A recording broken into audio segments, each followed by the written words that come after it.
식사도 잘 하시고 운동도 또 열심히 하시고 또 무엇보다도 우리의 마음 관리, 스트레스, 우울증 이런 문제들을 주님 앞에 내놓고 잘 해결하셔서 날마다 주님 안에서 유쾌하고 즐거운 시간들 보내시게 되기를 바랍니다. 오늘은 시대소망 66장 67장에 해당되는 마태복음 22장 23장에 나오는 내용입니다. 예수님과 세 가지의 논쟁과 또 바리새인들에 대한 예수님께서 화를 선포하시는 마태복음 23장의 내용을 다루겠습니다. 먼저 마태복음 22장에 나오는 성경 말씀을 한번 우리가 살펴보면 전체 본문을 이해하는 데 큰 도움이 되리라 생각합니다. 마태복음 22장 15절 교독하겠습니다. 제가 홀수를 읽겠습니다. 이에 바리새인들이 가서 어떻게 하면 예수를 말의 올무에 걸리게 할까 상의하고 자기 제자들을 헤롯 당원들과 함께 예수께 보내어 말하되 선생님이여 우리가 아노니 당신은 참되시고 진리로 하나님의 도를 가르치시며 아무도 꺼리는 일이 없으시니 이는 사람을 외모로 보지 아니하심이니이다. 그러면 당신 생각에는 어떠한지 우리에게 이르소서. 가이사에게 세금을 바치는 것이 옳으니까 옳지 아니하니까 하니 예수께서 그들의 악함을 아시고 이르시되 외식하는 자들아 어찌하여 나를 시험하느냐. 세금 낼 돈을 내게 보이라 하시니 데나리온 하나를 가져왔거늘 예수께서 말씀하시되 이 형상과 이 글이 누구의 것이냐. 이르되 가이사의 것이니이다. 이에 이르시되 그런즉 가이사의 것은 가이사에게 하나님의 것은 하나님께 바치라 하시니 그들이 이 말씀을 듣고 놀랍게 여겨 예수를 떠나가니라. 자, 오늘 본문에서는 첫 번째 이제 논쟁으로 나오는데 함정의 내용은 무엇이었을까요? 어떤 함정을 봤습니까? 가이사에게 세금을 내는 것이 가합니까? 불가합니까? 예, 그런 질문이었는데요. 한번 읽어보시죠. 정탐꾼들은 예수께서 이쪽 혹은 저쪽이라고 직접 대답할 것을 기대하였다. 만일 예수께서 가이사에게 세금을 바치는 일이 부당하다고 말씀하셨다면 그분은 로마의 관원에게 보고되어 반란을 선동한다는 제목으로 체포되실 것이었다. 그러나 그분이 세금을 바치는 것이 정당하다고 선언하셨을 경우에는 그분을 하나님의 율법을 반대한다고 백성들에게 고발하려고 계획하고 있었다. 자, 그러니까 정탐꾼들이 예수님께서 이 말에도 걸리고 저 말에도 걸리는 함정에 집어넣었다고 생각한 것입니다. 가이사에게 세금을 바치는 것이 가합니까? 가하지 않습니다. 세금을 바치는 것이 옳다고 하면 어떻게 돼요? 하나님의 율법을 반대하게 되고 세금을 바치지 마라 그렇게 이야기한다면 로마 정부에 대한 반란 선동 제목으로 체포될 그런 위기에 빠졌습니다. 그때 예수님께서는 어떤 대답으로 이 문제를 해결하십니까? 그리고 자, 예수님께서 이렇게 말씀하셨죠. 주화를 가져오라. 그렇게 하셨어요. 주화를. 그러면서 무엇이 있느냐? 이 주화에 무엇이 있느냐? 이렇게 물으셨어요. 자, 주화에는 과연 무엇이 있었을까요?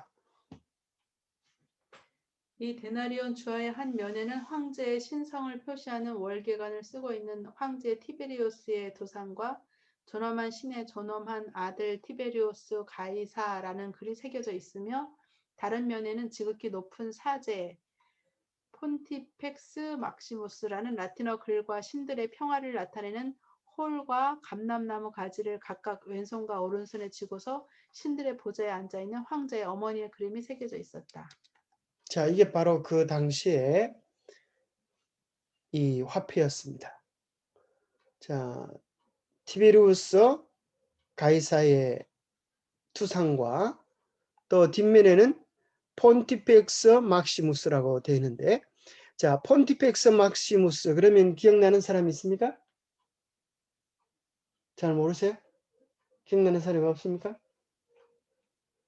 교황? 그렇죠. 교황이 여전히 이 폰티펙스 막시무스라고 하는 지극히 높은 사제라고 하는 칭호를 쓰고 있습니다. 이 교의 사제의 명칭을 교황이 오늘날에도 그대로 쓰고 있는 것입니다. 자, 그래서 이 화폐를 통하여서 로마 황제의 자리를 마치 신의 자리로 그렇게 올리고 있는 것입니다. 그래서 로마 정부는 이 화폐를 쓰게 함으로 자기들이 지배하는 권세를 피지배민들로 하여금 피부로 느끼게 하고 각인시키기 위해서 이 화폐를 쓰게 했습니다. 그래서 그 화폐에 보면은 이제 신적 권위를 가진 로마 황제의 모습이 그려져 있는 것입니다.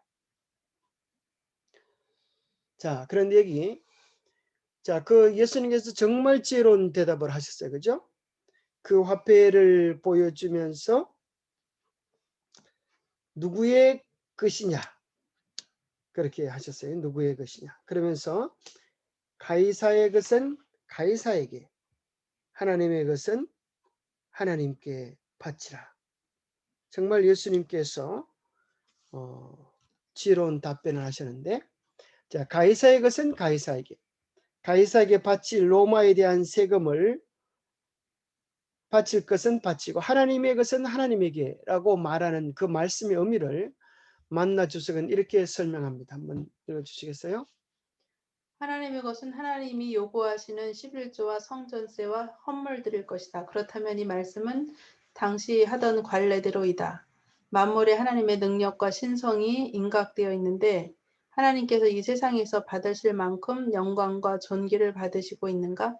예수는 상황의 본질을 정확히 아셨다. 하나님의 율법에 대한 충성심 때문에 가이사에게 세를 바치는 것이 하나님께 합법적인가를 물은 그들의 실은 하나님께 바쳐야 할 것을 하나님께 전혀 바치지 않고 있었다. 실로 그들은 의와 인과 신을 버렸던 것이다. 한번 설명해 보세요.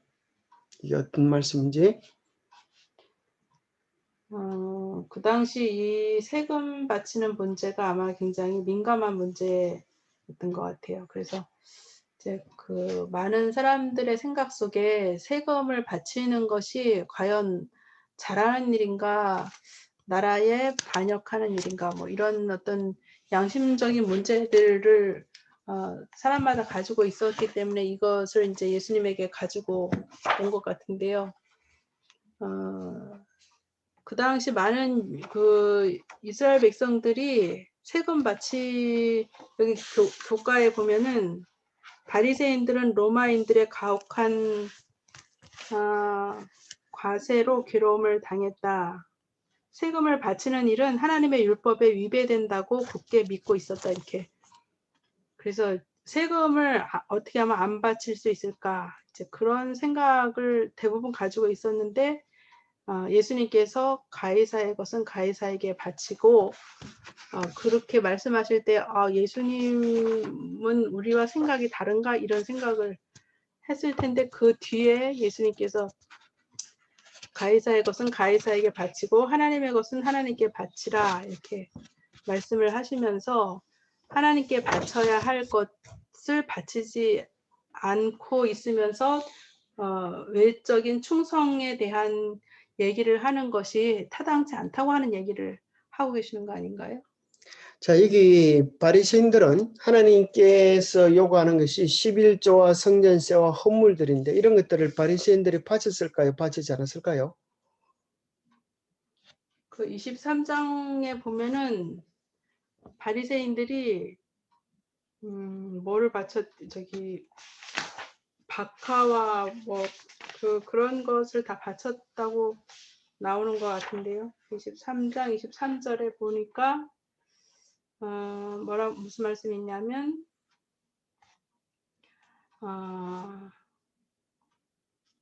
박하와 회향과 근체의 11조는 들이되 율법에 더 중한 바 정의와 긍휼과 믿음은 버렸도다. 그러나 이것도 행하고 저것도 버리지 말아야 할지니라 이렇게 말씀하신 거 보니까 11조를 여기 바쳤네요. 예, 그러니까 바리새인들은 사람 눈에 보이는 외형적인 것들에 대해서는 정말 충실하게 하는 것처럼 보였지만 예수님께서 보실 때 그들의 마음속에 의와 인과 신이 없었다고 하는 그 핵심 문제를 지적하신 것입니다. 예수님은 마치 책을 펼쳐보듯이 그들의 마음속에 있는 가장 결핍된 문제를 지적하신 것입니다. 그래서 예수님은 우리가 우리의 외형보다도 언제나 우리의 마음, 우리의 애정, 우리의 관심이 어디에 있는가 하는 것을 물으시는 것 같습니다. 자, 첫 번째 시험을 했던 사람들은 예수님의 이야기를 듣고 놀랍게 여기면서 예수님을 왜 떠나가죠? 예수님을 따라가면 좋을 텐데 이런 결과에 이르게 되었습니다. 그래서 여기 예수님께 첫 번째 시험하러 왔던 사람들은 헤롯 당원들과 함께 왔었는데 이 헤롯 당원들은 어떤 사람이었는지 한번 살펴보면 여기 보니까 마태복음 12장 16절에 보니까 자기 제자들을 헤롯 당원들과 함께 예수께 보내어 말하되 그렇게 이야기해 주고 있습니다. 헤롯 당원들과 이 바리새인들이 함께 온 것입니다. 자, 헤롯 당원들에 대한 설명을 잠깐 소개해 헤롯 당원들은 주세요. 헤롯 안티파스의 가문을 지지하는 유대의 정당이었다. 바리새인들은 열렬한 민족주의자들로서 가이사뿐 아니라 헤롯도 반대하지만 헤롯 당은 로마에 협력하는 자들이었다. 정치계에서는 철천지 원수 사이인데도 그들은 친례자 요한에게 대항할 때도 그랬듯이 예수에게 대항하기 위해 연합하였다. 예, 아주 교묘하죠. 그래서 정치적인 세력을 데리고 온 것입니다. 그래서 예수님께서 만약에 로마의 세금을 바치지 마라 그렇게 이야기한다면 이 정치적인 세력들은 예수님을 당장 반란죄로 이렇게 고발할 그런 심사를 가지고 온 것입니다. 예수님은 이 시험에 대하여 아주 지혜롭게 해결하셨을 뿐 아니라 진리의 본질을 잘 소개해 주셨습니다. 자, 두 번째 논쟁의 문제는 부활에 대한 사두개인들의 질문이었는데요. 자, 성경 말씀 한번 읽어보겠습니다. 부활이 없다는 사두개인들이 그날 예수께 와서 물어 이르되 선생님이여 모세가 일렀으되 사람이 만일 자식이 없이 죽으면 그 동생이 그 아내에게 장가들어 형을 위하여 상속자를 세울지니라 하였나이다. 우리 중에 7형제가 있었는데 마지가 장가를 들었다가 죽어 상속자가 없으므로 그 아내를 그 동생에게 물려주고 그 둘째와 셋째로 일곱째까지 그렇게 하다가 최후에 그 여자도 죽었나이다. 그런즉 그들이 다 그를 취하였으니 부활 때에 일곱 중에 누구의 아내가 되리까? 참 어려운 질문 아니에요? 이스라엘에게는 형사 취수 제도가 있었죠. 그래서 대를 잇기 위해서 형이 죽었을 때 그 형의 아내를 동생이 취하여 이렇게 형의 아내를 보살폈는데 7 형제가 있었는데 마지가 장가들어서 죽고 또 둘째가 장가들어서 죽고 이렇게 해가지고 7째가 다 한 여자를 취하였다고 하면 부활 때에 누구의 아내가 되리까 하는 아주 어려운 문제를 예수님께 사두개인들이 냈습니다. 예수께서 대답하여 이르시되 너희가 성경도 하나님의 능력도 알지 못하는 거로 오해하였도다. 부활 때에는 장가도 아니가고 시집도 아니가고 하늘에 있는 천사들과 같으니라. 죽은 자의 부활을 논할진대 하나님이 너희에게 말씀하신 바 나는 아브라함의 하나님이요 이삭의 하나님이요 야곱의 하나님이로라 하신 것을 읽어보지 못하였느냐. 하나님은 죽은 자의 하나님이 아니요 살아있는 자의 하나님이시니라 하시니. 우리가 듣고 그의 가르치심에 놀라더라. 논쟁의 모든 끝은 정말 그 당시에 많은 형편을 우리가 잘 이해한다면 이 말씀이 얼마나 놀라운 것인지를 깨닫게 될 것입니다. 무리가 듣고 그의 가르침에 놀라더라. 자, 사두개인들은 어떤 사람들이었습니까? 자, 사두개인에 대한 소개를 한번 먼저 생각해 보면 좋겠습니다. 사두개인들은 성경의 대부분을 믿으며 이것을 행위의 법칙으로 삼는다고 공언하였으나 실제적으로는 무신론자들이며 유물론자들이었다. 사두개인들은 천사들의 존재와 죽은 자의 부활과 내세의 교리와 또 그 보상과 형벌을 부인하였다.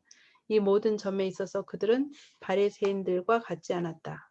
예, 바리새인들은 부활을 믿었지만 이 사두개인들은 부활을 믿지 않는 이 무신론자들이었고 또 현실주의자들이었습니다. 수요에 있어서는 사두개인들이 그들의 상대 측보다 훨씬 적었으며 일반 백성들을 굳게 장악할 수 없었으나 그들 중에 많은 사람이 부자였으므로 그들은 부가 제공하는 영향력을 가지고 있었다. 이들 계층의 대부분의 제사장들이 포함되어 있었으며 대제사장은 흔히 그들 가운데서 선출되었다. 네, 여기 보니까 사두개인들은 숫자가 소수였고 또 부자들이었고 제사장들이 많이 포함되어 있고 대제사장들이 사두개인들 가운데서 선출되어졌습니다. 자, 사두개인들은 부활을 믿지 않으면서도 부활에 대한 질문을 한 것입니다. 그것은 뭘 얘기하는가 하면 믿지 않는 이렇게 애매한 문제를 꺼내가지고 부활이 얼마나 실효성이 없는 그런 난해한 문제인가 하는 것을 제시한 것입니다. 하나님께 대한 그들의 개념이 그들 자신의 품성을 꼴지었다. 그들의 견해로서는 하나님께서 인류에게 관심이 없으셨다. 그와 같이 그들은 상호 간에도 관심이 별로 없었다. 그들 가운데 연합이란 거의 없었다. 인간의 행동에 끼치는 성령의 감화를 거절하고 인정하지 않으므로 저희 생애에 그분의 능력이 부족하였다. 다른 유대인들처럼 그들은 아브라함의 자손이라는 생득권과 그들의 율법의 요구를 엄격하게 지킴을 크게 자랑하였으나 그들에게 율법의 참 정신과 아브라함의 믿음과 자비심은 없었다. 자연적인 동정심은 좁은 범위 안에 국한되어 있었다. 그들은 모든 사람들이 생애의 위안과 축복을 획득할 수 있다고 믿었으므로 저희 마음은 다른 사람의 궁핍과 고통에 움직이지 않았다. 그들은 저희 자신을 위하여 살았다. 예, 이 사두개인들의 특징입니다. 우리가 하나님을 어떤 분으로 생각하냐에 따라서 우리의 품성이 바뀌어지게 됩니다. 그들은 하나님을 인류에 대하여 관심이 없는 그런 분으로 이해했기 때문에 그들은 다른 사람들에게 무관심하고 자기들만을 위하여 사는 이기주의자들이었습니다. 그리스도께서는 당신의 말씀과 사업으로서 초자연적 결과를 가져오는 하나님의 능력과 현세 저편의 내세와 인간 자녀들의 아버지로서 항상 그들의 진정한 관심사를 지켜보시는 하나님을 증거하셨다. 그리스도께서는 자비와 동정으로 하나님의 능력의 역사를 나타내셨는데 이것이 사두개인들의 이기적 배타심을 질책하였다. 예수께서는 사람의 현세적 유익과 영원한 유익을 위하여 하나님께서 성령으로 마음을 움직이신다고 가르치셨다. 그분은 하나님의 성령에 의해서만 이루어질 수 있는 품성의 변화를 인간의 능력을 의지하여 이루려는 그들의 과오를 보여주셨다. 예, 바리새인들이 이해하고 있는 하나님과 예수님이 이해하고 계시는 하나님은 전혀 달랐습니다. 우리 예수님은 우리에 대하여 무관심한 분이 아니라 언제나 진정한 관심을 가지고 우리를 지켜보시고 우리의 필요를 매 순간 채워주시는 인자한 아버지이신 것입니다. 예수 하나님은 성령을 통하여 우리의 품성을 변화시켜 주시는 분이시기도 합니다. 자, 부활의 교리를 오해한 이유를 왜 사두개인들이 부활이라고 하는 그 교리 자체를 받아들이지 아니했을까? 그것은 그 당시 이런 배경을 가지고 있습니다. 그들은 헬라 사상을 받아들였으며 자기 민족의 역사적 근거로서 모세오경은 인정했으나 기타의 구전 문서들, 특히 바리새인들의 유전과 서기관들의 성경 해석과 적용을 배척했다. 그들은 물질만이 유일한 실체라고 믿었다. 그래서 만약 부활이 있다면 그것은 땅에서의 생전의 동일한 조건이 그대로 유지되어 현생의 불합리하고 모순된 삶이 변함없이 계속됨으로 있을 수 없다고 말했다. 예, 사두개인들이 그렇게 생각했죠. 당시 유대교는 죽음 이후의 일들에 대해서 다양한 견해를 가지고 있었다. 대부분의 경건한 자들은 사람이 죽으면 최후의 부활까지는 음부에서 그림자처럼 미약한 존재의 형태로 있게 된다고 믿었다. 그러나 사두개인들은 사람은 죽음과 더불어 영혼과 육체가 다 없어진다고 믿었다. 그들은 영혼의 존재와 부활의 교리가 오경에서 증명될 수 없다고 하였다.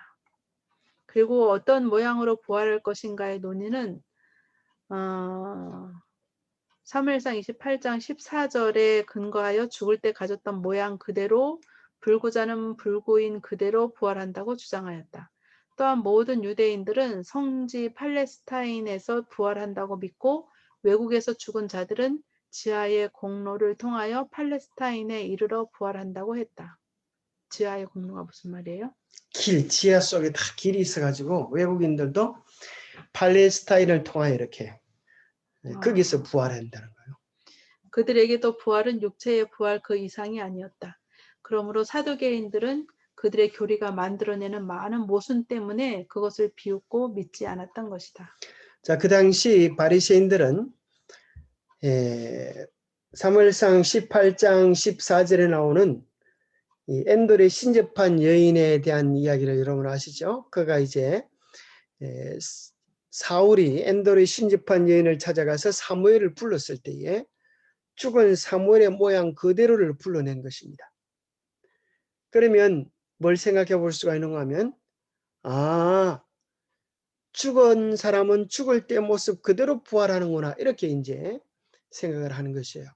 그래서 바리새인들은 불구자들은 불구 모양 그대로 부활하고 또 병든 사람은 병든 사람 모양 그대로 부활한다고 생각했고 또 심지어 이제 부활하는 장소도 아무 데서나 부활하는 게 아니라 성지인 팔레스타인에서 부활한다고 생각했어요. 외국인들은 지하에 이 땅에 길이 있는데 고속도로 같은 길이 땅에도 있는데 그 고속도로 같은 길을 통하여서 팔레스타인으로 와서 부활한다. 그렇게 믿었으니까 사두개인들이 바리새인들의 부활관을 보고 참으로 말도 안 되는 소리다. 그렇게 비웃었던 것입니다.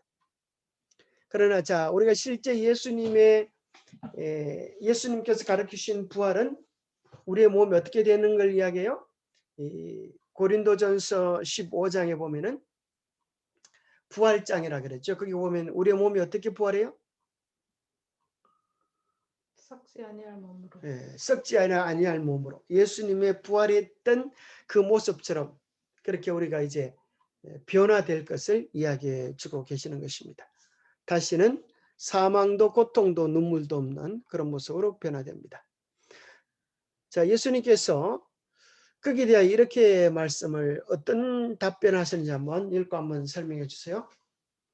예수께서 대답하여 이르시되 너희가 성경도 하나님의 능력도 알지 못하는 고로 오해하였도다. 부활 때에는 장가도 아니가고 시집도 아니가고 하늘에 있는 천사들과 같으니라. 그러니까 바리새인들의 그 교리 속의 부활을 인정했지만 잘못된 부활을 가르치고 있었네요. 그렇죠. 예. 그리고 사두개인들은 그런 잘못된 가르침 속에서 부활을 완전히 부인하는 부활 자체를 부인했죠. 그런 입장에 있었는데 이제 그래서 그 수수께끼 같은 그 7 남자가 한 여자를 취했는데 누구의 마지막 최후의 누구의 아내가 될 것인가라고 하는 그 질문에 예수님의 대답이 하늘에서는 장가도 아니가고 시집도 아니가고 하늘에 있는 천사와 같다 이렇게 말씀해 주시네요. 예. 자, 그럼 우리가 이런 생각들을 좀 해볼 수 있겠죠. 자, 천사와 같다는 말은 무슨 말인가? 또 우리가 하늘에는 가족 관계란, 가족이란 있을까 없을까? 우리가 이런 궁금함들을 가지게 되는데요. 자, 우선 여러분들 어떻게 생각하십니까? 또 성경 전체의 주제는 성경 전체의 가르침은 어떠한 것일까요? 자, 한번 만나 주석을 통하여서 하늘에는 가족이 있는가 한번 살펴보면 좋겠습니다. 가족 제도는 안식일 제도와 함께 타락 전부터 있어온 제도이다. 사람이 가족 관계 속에서 서로 사랑하며 살도록 하신 것이 하나님의 창조 계획이기 때문에 하늘에 가서 헤어졌던 가족을 다시 만나는 일은 있어도 헤어지는 일은 없을 것이다. 만일 이 세상에서 맺어진 가족이 하늘에서 헤어진다는 것을 상상하기 어렵다. 그것은 하나님의 창조 섭리에도 맞지 않고 하나님의 품성에도 맞지 않는 것 같다. 예, 이 만나 주석에는 이 가족 제도는 안식일 제도와 더불어서 타락 전에 있었던 그런 제도이기 때문에 하늘에도 가족 관계가 있지 않을까 그렇게 설명을 했습니다. 그러나 이 땅같이 어떤 생육하고 번성하는 그런 일은 없을 것입니다. 하늘에서는 생육하고 번성하여 땅에 충만하라는 창조의 섭리가 이미 완성되었다고 보는 것이 맞을 것이다. 따라서 자녀 출산을 위한 결혼 관계는 더 이상 없을 것이다. 결혼을 통하여 얻을 수 있는 기쁨과 즐거움과 만족은 더 새롭고 영원한 즐거움과 기쁨으로 대체될 것이다. 그러나 어떤 방식과 모양으로 살아가게 될지는 알 수 없다. 확실한 것은 하늘의 삶은 우리가 상상도 할 수 없이 아름답고 풍요로운 삶을 살게 될 것이라는 것이다. 예, 가장 확실한 것은 우리가 하늘에 가봐야 알게 된다는 것입니다. 그러나 하늘에 있는 것들은 결코 우리를 실망시키지 아니하고 우리가 생각하는 것 이상 아름답고 풍성한 것으로 응답해 주실 것입니다. 자, 천사들과 같다는 말은 어떤 뜻일까요? 천사와 같을 것이라는 말은 부활 후에는 구원받은 사람들의 삶의 양식이 천사들처럼 하늘의 속성에 따라 바뀔 것이라는 말로 이해할 수 있을 것이다. 즉 천사가 되는 것이 아니라 천사의 존재 특성과 유사한 존재가 되는 것이다. 그러나 구체적인 특성이나 양식은 현재 알 수 없다고 만나주석에서 설명하고 계시네요. 자, 만약에 우리가 천사, 우리 그 노래 있잖아요. 그 뭐요? 모두가 천사, 뭐 그런 노래 있죠. 재미난 노래인데, 모두가 천사 같다면 뭐 세상이 좋아지겠네 그런 노래가 있는데, 자, 우리 김문재 자매님은 천사의 어떤 면을 좀 만약 우리가 닮을 수 있다면 천사의 어떤 면을 좀 가지고 싶어요? 천사의 봉사. 천사의 봉사. 이런 별 저런 별을 넘나들면서 예, 하나님의 명령을 수행하는 그렇죠. 아름다운 봉사에 예. 또 천사의 그 날개, 그죠? 천사의 목소리, 또 천사의 그 성령의 천사가 나타날 때 흰 옷을 입고 나타나는데 그것은 빛의 옷입니다. 빛의 옷, 그죠?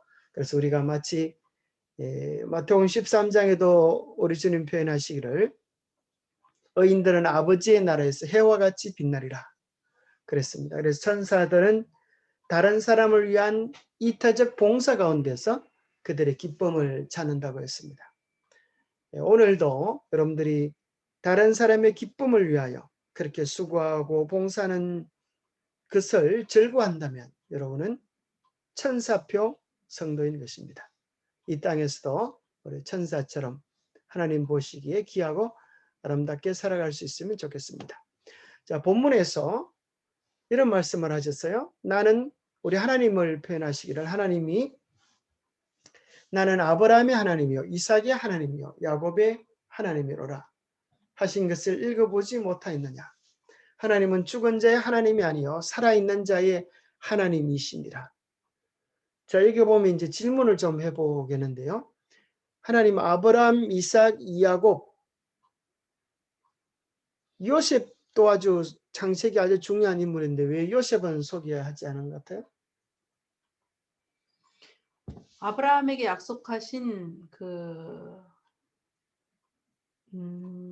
내 자손이 하늘의 별처럼 바다의 모래처럼 많아지겠다고 하시는 그 이스라엘 민족에 대한 그것이 이제 이삭을 거쳐서 야곱 때 거의 완성되기 때문에 아닐까요? 야곱의 12 아들들이 이스라엘 12지파가 되어집니다. 요셉이 들어가면 요셉을 좋아할 사람은 요셉 지파만 좋아하게 되겠죠. 그래서 야곱까지 한 이유는 하나님은 이 12지파 전체를 아우르고 돌보시는 그런 하나님임을 이야기해 주고 계신 것 같습니다. 자, 그런데 하나님은 아브라함, 이삭, 야곱의 하나님이라고 말씀하시면서 죽은 자의 하나님이 아니요 산자의 하나님이다. 그런 말은 그러면 아브라함, 이삭, 야곱 살아있다는 이야기입니까? 이게 무슨 말씀일까요? 자, 그러면 다음 설명들을 한번 통하여 살펴보겠습니다. 나는 아브라함의, 이삭의, 야곱의 하나님이다. 라는 이 말씀은 당신의 언약 백성들에 대한 하나님의 자기소개의 정형이다. 하나님은 언약의 상대방인 아브라함의 이름을 들어 스스로를 소개하신다. 대개 우리는 유명한 사람들과의 관계를 드러내므로 우리 자신을 높인다. 그러나 하나님은 오히려 연약한 피조물의 이름에 즐거이 자신의 존재를 결부시키므로 그와 맺은 언약의 소중함과 그것에 대한 당신의 신실하심을 보이시는 것이다. 예, 참 감사하지. 하나님은 우리 각자의 이름, 이 아브라함 이름 속에 여러분의 이름도 넣을 수가 있을까요? 하나님은 우리 각자를 향한 약속, 신실하심을 중요히 여기심을 소개해주고 계십니다. 하나님께서는 없는 것들을 있는 것처럼 간주하신다. 그분은 시작부터 끝을 아시며 그분의 사업의 결과를 그것이 지금 이루어진 것처럼 보신다. 아담으로부터 시작하여 맨 마지막에 죽을 성도에 이르기까지 죽은 고귀한 자들이 하나님의 아들의 음성을 듣고 무덤에서 나와 불사불멸의 생명을 얻을 것이다. 하나님은 저희 하나님이 되고 그들은 그분의 백성이 될 것이다. 하나님과 부활한 성도들은 친밀하고 부드러운 관계를 맺게 될 것이다. 그분의 목적 가운데 얘기되어 있는 이 형편을 그분은 이것이 이미 이루어진 것처럼 보신다. 죽은 자가 그리스도에게는 산 자이다. 예, 그렇죠. 믿는다고 하는 것은 예수님 안에서 생명을 가진다는 의미입니다. 그래서 아브라함이 믿었기 때문에 실제적으로 무덤 가운데서 잠자고 있지만 예수님께 보실 때 아브라함의 존재는 살아있는 것입니다. 왜냐하면 예수님이 재림하실 때에 죽은 자 가운데서 살아날 것이기 때문입니다. 그 미래를 마치 이루어진 것처럼 그렇게 보시면서 선포하시는 것입니다. 예수 그리스도를 개인의 구주로 모실 때에 우리 모두는 그리스도 안에서 산자, 생명을 가진 자가 됨을 인하여 감사할 수 있게 되기를 바랍니다. 자, 두 번째 논쟁은 어떤 내용이었어요? 사두개인들과의 예, 부활에 관한 논쟁이었죠. 자, 그럼 세 번째 논쟁은 예수께서 누구와 논쟁을 하세요? 바리새인들. 예, 바리새인들의 의견을 대표해서 한 율법사와 더불어 이야기하시는 내용이 나오는데 한번 살펴보겠습니다. 예수께서 사두개인들로 대답할 수 없게 하셨다함을 바리새인들이 듣고 모이는데 그 중에 한 율법사가 예수를 시험하여 묻되 아마도 이 바리새인들이 이 율법사를 충동한 것 같습니다. 그러면서 이제 예수님께 질문을 합니다. 선생님, 율법 중에서 어느 계명이 큽니까? 예수께서 이르시되 내 마음을 다하고 목숨을 다하고 뜻을 다하여 주 너희 하나님을 사랑하라 하셨으니 이것이 크고 첫째 되는 계명이요. 둘째도 그와 같으니 내 이웃을 내 자신같이 사랑하라 하셨으니 이 두 계명이 온 율법과 선지자의 강령이니라. 이 두 가지 계명이 모든 성경의 요약이라고 우리 주님 말씀하십니다. 자, 우리 바리새인들, 자, 우리 조금 전에 우리 사두개인들을 살펴봤고 또 오늘 헤롯 땅도 살펴봤고요. 자, 그렇다고 하면 여기 신약 성경에 자주 나오는 사두개인들의 특징에 대하여 한번 바리새인들의 특징에 대하여 한번 살펴보겠습니다. 바리새인들은 엄격하게 유전을 고수하는 자들이었다. 그들은 외형적 의식에 엄격하였고 씻고 금식하고 긴 기도를 드리는데 부지런하였으며 구제하는 일을 자랑으로 삼았다. 그러나 그리스도께서는 그들이 유전과 사람의 계명으로 하나님의 율법을 헛되게 한다고 선언하셨다. 한 계층으로서 그들은 완강하고 위선적이었지만 그러나 저희 가운데는 그리스도의 가르침을 받아들이고 그분의 제자가 된 참으로 경건한 사람 누구지요? 니고데모. 그 시몬의 집에서 열린 잔치 시몬도 바리새인 아니야? 예, 그렇죠. 그래서 바리새인들은 한마디로 말한다면 어떤 사람 같아요? 율법주의. 열심히 있는 사람, 그죠? 이 신앙이 아주 열심히 있는 것처럼 보이는 사람. 그 당시 아주 경건하기로 소문난 사람들이었습니다. 자, 이 율법사를 통하여서 어느 계명이 큽니까? 그렇게 물었을 때 우리 주님 말씀하셨습니다. 한번 설명해 주세요. 십계명의 처음 네 계명은 내 마음을 다하여 주 너희 하나님을 사랑하라 한 큰 계명으로 요약된다. 나머지 6계명은 내 이웃을 내 몸과 같이 사랑하라는 다른 계명 가운데 포함된다. 이 두 계명이 다 사랑의 원칙의 표현이다. 둘째 계명을 범하면서 첫째 계명을 지킬 수 없으며 첫째 부분을 범하면서 둘째 부분을 지킬 수 없다. 예, 모든 계명이 다 연결된다는 말씀이죠. 그러니까 어느 계명이 가장 크니까라고 하는 대답에서 어떤 계명이 가장 크다라고 할 수 있는 게 없다는 얘기네요. 똑같이 음. 모든 율법이 다 똑같은 것이다라고 하는 얘기인가요? 하나님께서 마음의 보좌에 바른 자리를 차지하고 계실 때에 우리 이웃에게도 바른 자리를 줄 수 있을 것이다. 무슨 말이지요? 하나님과 올바른 관계를 맺을 때야만 비로소 다른 이웃을 사랑할 수 있는 힘을 우리가 얻을 수 있다는 말씀 같습니다. 하나님이 앉아야 될 자리에 다른 걸 자꾸 앉히니까 이웃도 제자리에 못 앉히는 건가 보네요. 우리는 우리 자신처럼 하나님을 사랑해야 한다. 그리고 우리가 하나님을 최고로 사랑할 때만 우리 이웃을 공평하게 사랑할 수 있다.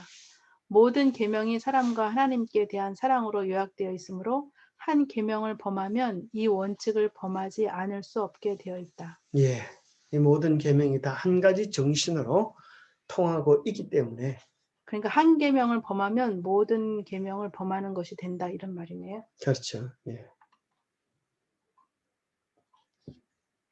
이 서기관은 율법사네요.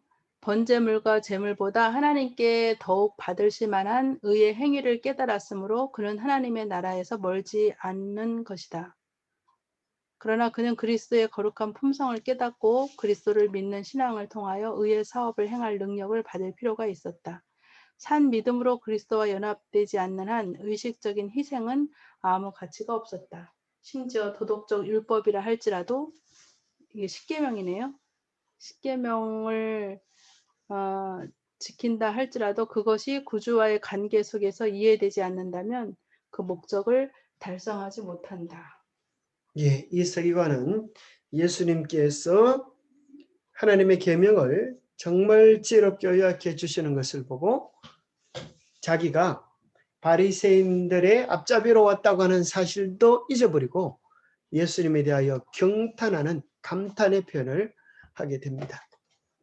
예수님께서 이 서기관의 마음속에 참으로 하나님 나라에서 멀지 않음을 보고 그의 믿음을 인정하시고 칭찬하십니다.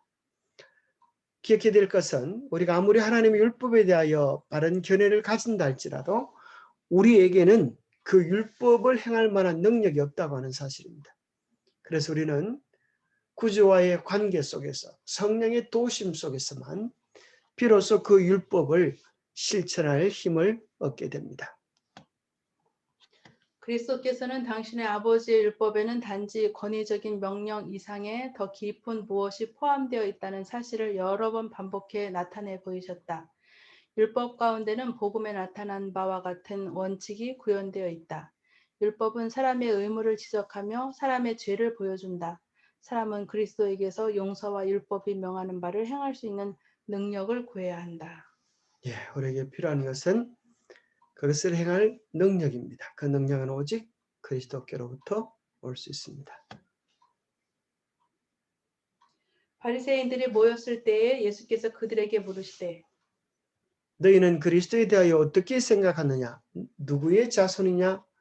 대답하되 다윗의 자손이니이다. 이르시되 그러면 다윗이 성령에 감동되어 어찌 그리스도를 주라 칭하여 말하되 주께서 내 주께 이르시되 내가 내 원수를 내 발 아래 둘 때까지 내 우편에 앉아 있으라 하셨도다 하였느니라. 다윗이 그리스도를 주라 칭하였은즉 어찌 그의 자손이 되겠느냐 하시니 한마디도 능히 대답하는 자가 없고 그날부터 감히 그에게 묻는 자도 없더라. 자, 바리새인들이 모였을 때 예수님께서 너희는 그리스도에 대하여 어떻게 생각하느냐 그렇게 물으셨어요. 누구의 자손이냐? 그리스도가 누구예요? 다윗의 자손이니이다. 예, 그리스도 곧 메시아가 누구의 자손이냐 물을 때 다윗의 자손이다. 다윗의 후손이다라고 이야기하는 것이죠. 자, 예수님께서 인용하신 성경절은 어디에 나오는 말씀일까요? 시편 예, 시편 110편 1절부터 이제 보면은 나오는 말씀입니다. 다윗이 계시를 통하여 본 것인데요. 자, 시편 110편에 보면 이렇게 되어 있습니다.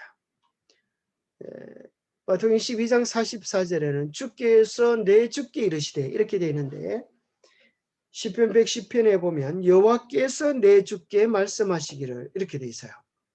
그러니까 앞에 있는 여호와는 성부 하나님이고 두 번째 내 주라고 하는 말은 예수 그리스도를 뜻하는 것입니다.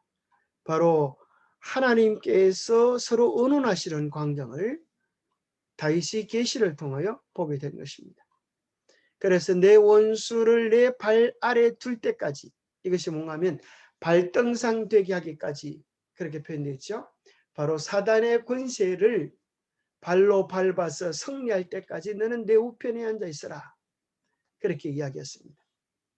그래서 다윗이 예수 그리스도를 메시아를 주님이라 여기 여호와께서 내 주께 이르시되 바로 이것이 메시아죠. 성자 하나님 예수 그리스도를 주님이라고 칭했다고 하면 다윗이 성자 하나님을 주님이라고 칭했다고 하면 어떻게 자기 자손을 향하여 주님이라고 말을 했겠느냐 이렇게 물으시는 것이죠.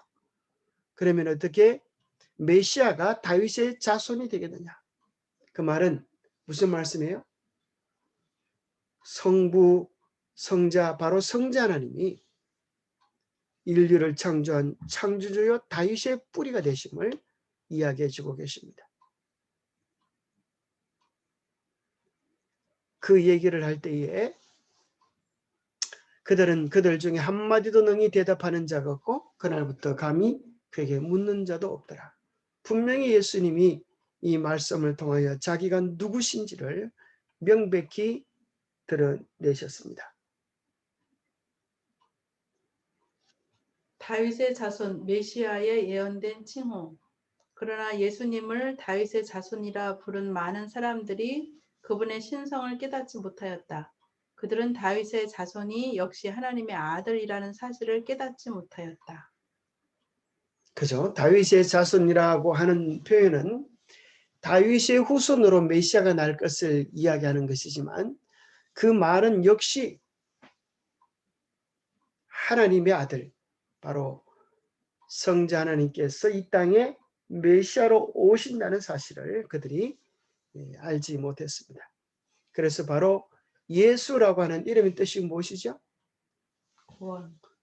그냥 구원이 아니고 여호와는 구원이시다는 거예요. 이 땅에 우리를 구원하러 오신 여호와가 바로 예수님이라고 하는 사실을 이야기해 주는 겁니다. 그래서 그리스도라고 하는 그 이름 속에는 예수님이 바로 우리의 구원자 여호와 되심을 선포해 주고 있는 것입니다.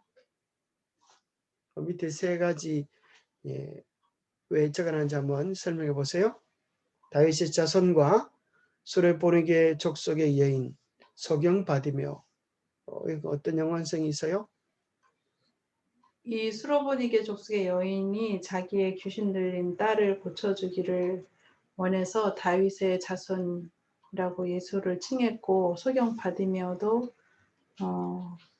눈을 뜨게 해달라고 다윗의 자손 예수여, 다윗의 후손 예수여 이렇게 외치고 또 예루살렘 입성 시에도 호산나 다윗의 자손으로 오시는 이여라고 외치는, 다윗의 자손이 메시아에 예언된 칭호라고 하는 실질적인 사례들을 적어놓은 것 같은데요.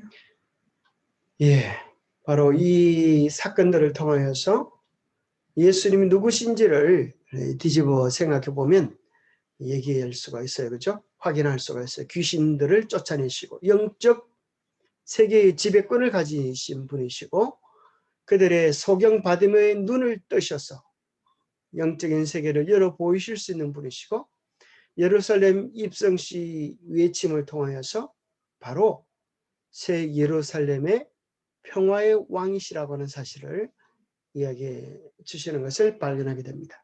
그래서 우리는 다윗의 자손이 바로 다윗의 뿌리가 된다고 하는 그 놀라운 요한계시록에 나오는 말씀을 다시 확인하게 됩니다. 자, 이제 마태복음 23장에 나오는 이 바리새인들에 대한 예수님께서 책망하시는 내용이 나오는데요.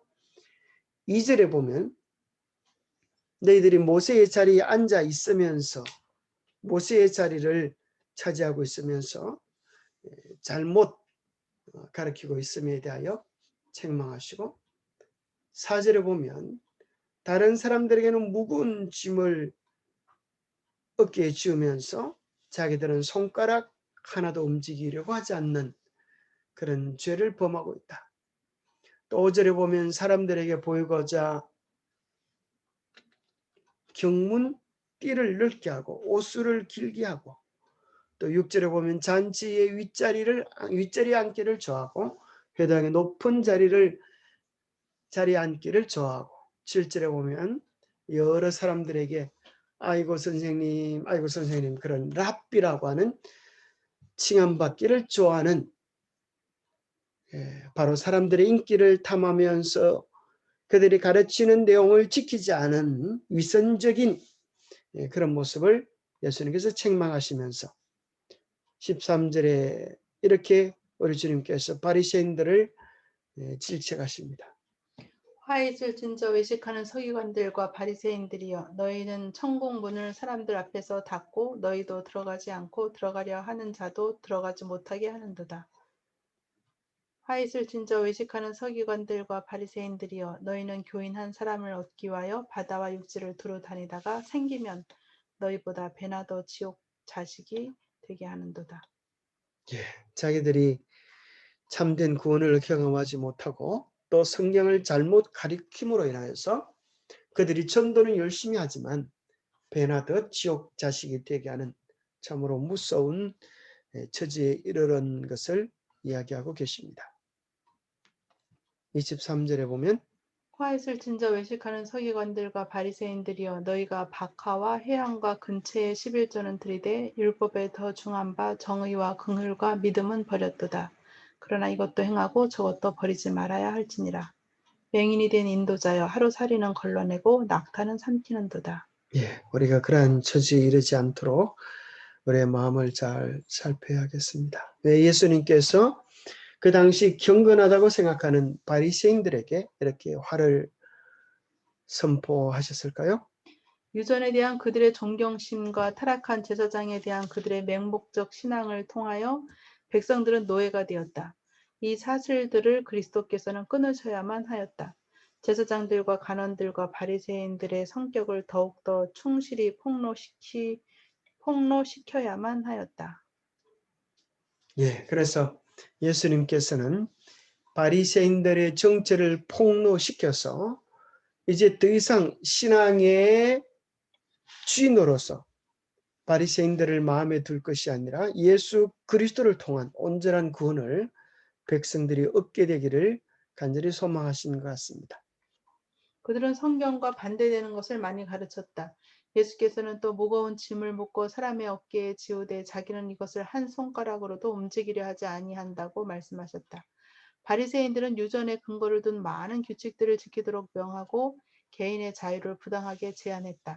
그리고 율법의 어떤 부분을 저희 스스로는 남몰래 무시하면서 백성에게는 순종해야 된다고 설명하고 또 그들이 하고자 하는 목적을 정당화시키고자 할 때면 저희는 실제로 그 율법에 순종해서 면제되었다고 주장하였다. 자, 놀라운 말이죠. 성경을 그렇게 많이 알고 가르치는데 성경과 반대되는 것을 많이 가르쳤다고 하는 것이 얼마나 두렵고 무서운 사실입니까? 그래서 우리는 성경의 문자에 매는 것이 아니라 말씀을 통해 나타난 예수의 정신, 그 본질을 잘 이해하는 것이 정말 중요한 것입니다. 하나님의 말씀을 명상하고 실행할 때 모든 인류는 고상하게 될 것이다. 의롭고 자비롭게 거래함으로 그 손은 마치 도장처럼 하나님의 율법의 원칙들을 드러낼 것이다.